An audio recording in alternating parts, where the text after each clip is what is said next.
terus ada regulator, ada macam-macam gitu ya. Kayak standar pemasangan sama standar regulator tuh ada nggak sih sebenarnya dari Pertamina atau dari agen gitu? Sama pertanyaan keduanya, kan kita ada gas pink yang kayak itu sama ada yang gas 3 kg ya. Apakah ada perbedaan safety antara gas-gas tersebut gitu? Karena yang aku dengar kayaknya yang sering meledak tuh yang 3 kg ya katanya ya. Terima kasih, silakan langsung dijawab. Iya, saya izin jawab yang kedua dulu ya, terkait dengan perbedaan safety antara tabung 3 kilo dan juga yang bright gas.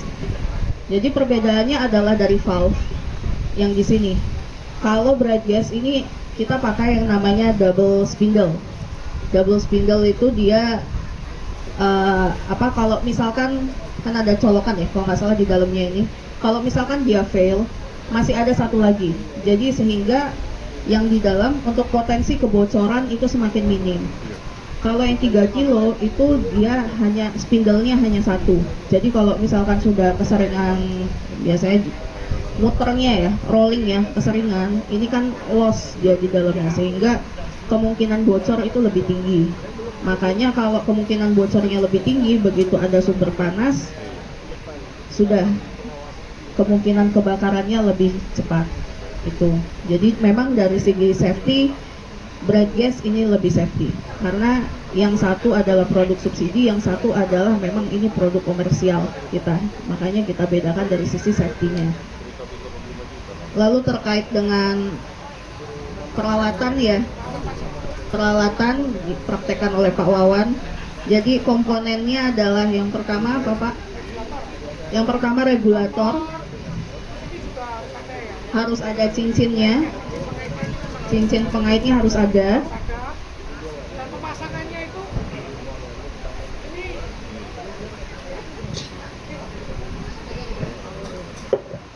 jadi pemasangannya itu biasa kemarin tuh saya sering melihat pemasangannya itu hanya sampai di sini ya, bisa dikaitkan gini. Itu salah. Jadi itu sering terjadi kebocoran. Jadi pemasangan ini kalau misalkan ini susah, tetap harus dikorekkan sampai benar-benar dia sampai ke top, sampai ke ini ujungnya sini. Kemarin saya lihat pernah nih kejadian kebocoran itu, mereka merasa ini pasangnya susah ya, sehingga dia pasang cuma di sini aja nih, itu.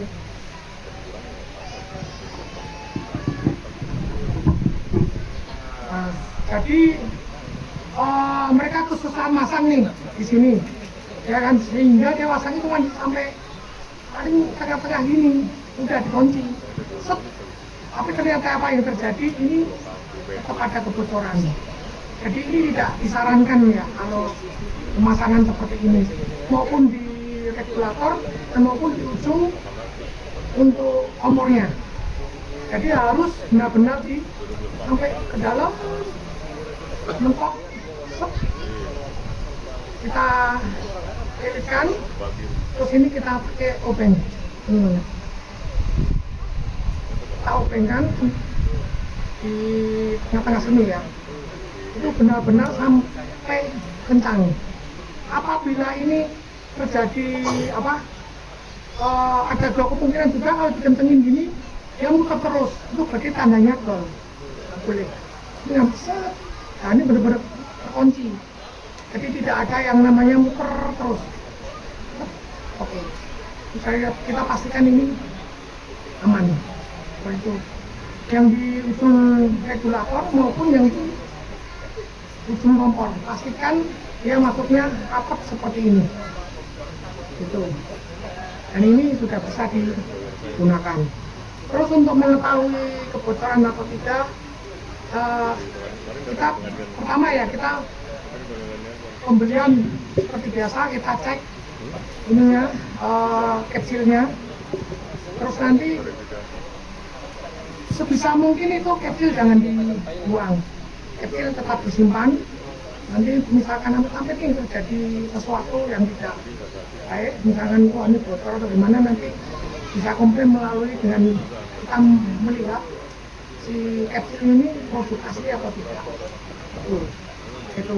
Terus yang kedua, pastikan juga Pak, jika mau memasang ini kita coba di sini. Di sini ada keluar gelembung atau tidak. Kalau misalkan ini bagus, rapat, dia tidak akan keluar ini gelembungnya. Di sini. Nah, ini pasti aman ini. Disiram pakai air ya. Disiram pakai air. Kita belajar apa ya? Untuk safety sendiri ya. Amanannya kita tes. Kalau ini memang terjadi ada kebocoran di sekitar valve maupun di next ringnya sini ya, itu berarti tidak aman. Nanti bisa ditukarkan di mana agen yang Bapak beli seperti itu. Ini kan sudah benar-benar tidak ada gelembung udara, pasti gas ini sudah aman Pak, dan bisa diaplikasikan untuk di kompor masing-masing seperti itu. Kayak seperti itu Pak gambarannya. Kalau mungkin nanti kurang jelas nanti bisa ditanyakan lagi lainnya. Biasanya kalau nggak pakai air sabun ya. Soalnya kalau bocor halus itu pakai air sabun lebih kelihatan. Dan yang dilihat itu yang di lubang yang di dalamnya ini yang biasanya dia suka bocor gitu. Jadi dilihat kalau misalnya ada kayak keluar dikit-dikit blub kayak gitu, berarti ada bocor halus. Ditukar aja. Oke. Pak Wawan, kalau lagi mengetes seperti itu, airnya masuk ke lubangnya nggak apa-apa? Gak apa-apa. Oke, aman ya? Aman. Oke, siap. Ada pertanyaan lagi dari Ibu Bapak? Saya dengan Ibu Mila di Blok D18. Saya hanya mau menanyakan merek regulator apa yang standar. Jadi pada saat masang, memang saya juga sering terjadi seperti Bapak yang pertanyaan tadi, Pak Kurnia ya. Kalau karetnya itu sering tidak pas. Jadi berulang kali nggak bisa, malah bahkan pernah pakai karet dapur itu baru pas gitu. Saya hanya bertanya merek apa gitu yang paling standar yang baik gitu untuk dipakai. Terima kasih. Kita sebenarnya dari Pertamina tidak jual untuk ini ya, regulatornya. Jadi kita menjual produknya untuk LPG saja. Tapi yang kita sarankan yang penting regulator tersebut itu sudah disertifikasi dengan SNI. Merek apapun juga tidak masalah. Yang penting sudah tersertifikasi SNI. Seperti itu.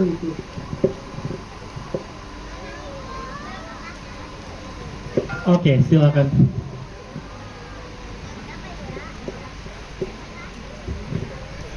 Pak Wawan, kan saya juga pernah jualan LPG tuh.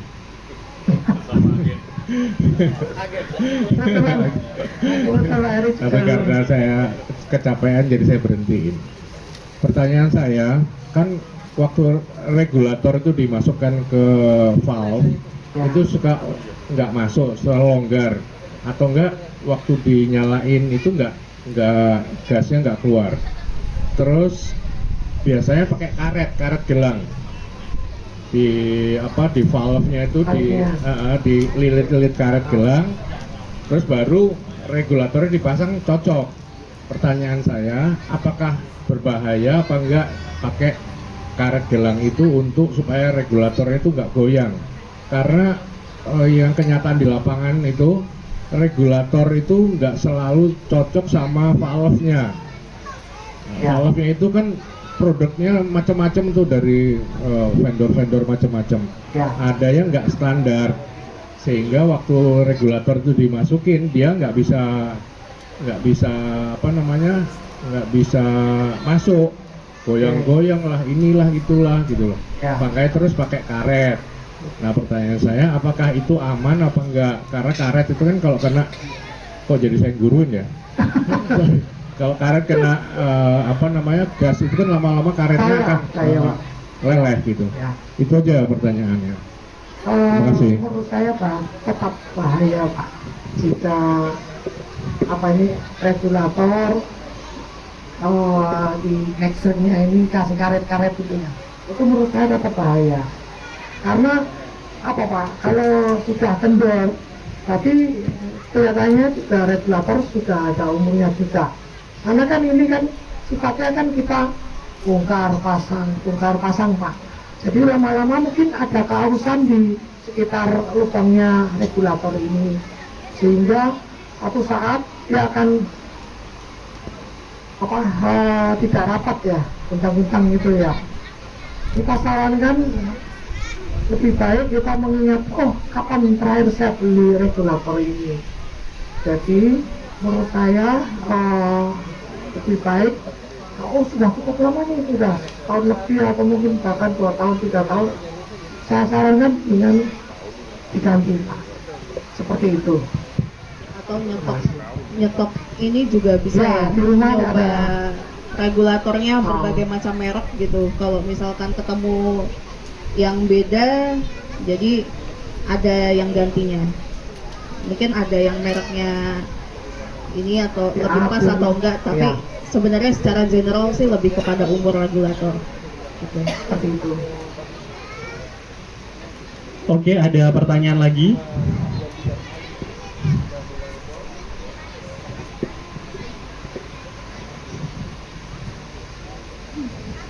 Saya Lisa dari perwakilan C36 mau bertanya, apakah berbahaya? Gas itu kan di rumah kita kan kompornya kan kompor tanam, gasnya itu diletakkan di bawah, terus antara kompor sama gas itu kan dekat tuh. Nah terus itu termasuk bahaya atau tidak, atau bisa dipindahkan atau gimana, solusinya gimana? Oke, dapat jawab. Jadi kalau untuk sebenarnya lebih aman tuh LPG itu di ruangan terbuka, itu lebih aman.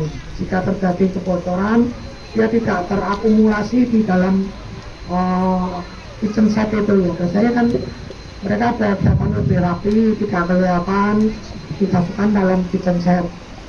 Itu sebenarnya kalau terjadi kebocoran itu sangat bahaya. Itu menurut saya seperti itu. Jadi misalkan Bapak Ibu mau tetap pakai yang di dalam ini ya, dalam kitchen set, itu dipastikan peralatan yang kita pakai itu sudah benar-benar aman. Dalam arti sebelum kita masukkan ke dalam kitchen set, kita pasang regulatornya, kita tes dulu lah semua. Mungkin kalau enggak itu kita deketan sedikit sambil dicium ada bau enggak. Kalau memang ada bau, itu pasti bahaya. Apalagi kita dikasih kotak ya. Kalau mungkin di ruangan terbuka gini ada kebocoran, itu aman banget. Memang disarankan memang di ini ya, ruangan terbuka. Tapi kalau memang sudah terlanjur kita buat di kitchen set, yaitu dipastikan jangan sampai waktu kita masukkan ke dalam box kotaknya itu ada kebocoran. Itu dipastikan lagi sebelum masuk benar-benar tidak ada kebocoran, seperti itu.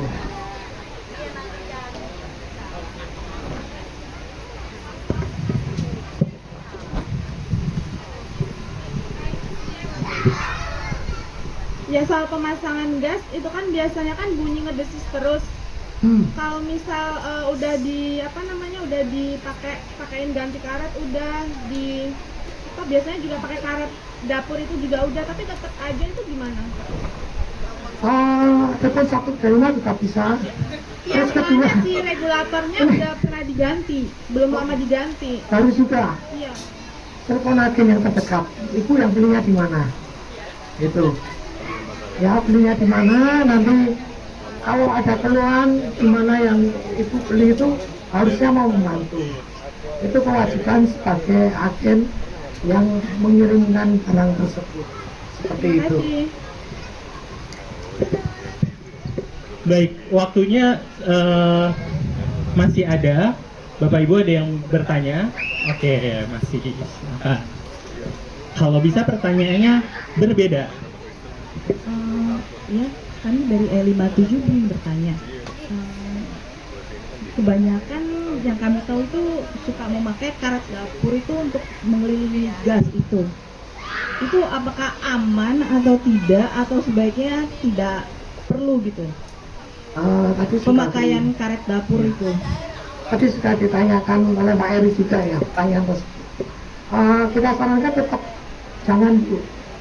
Ibu tetap misalkan mengingat juga ini regulator kapan terakhir Ibu beli.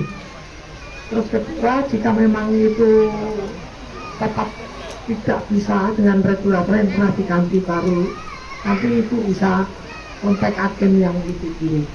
Nanti Jadi kita tetap pemakaian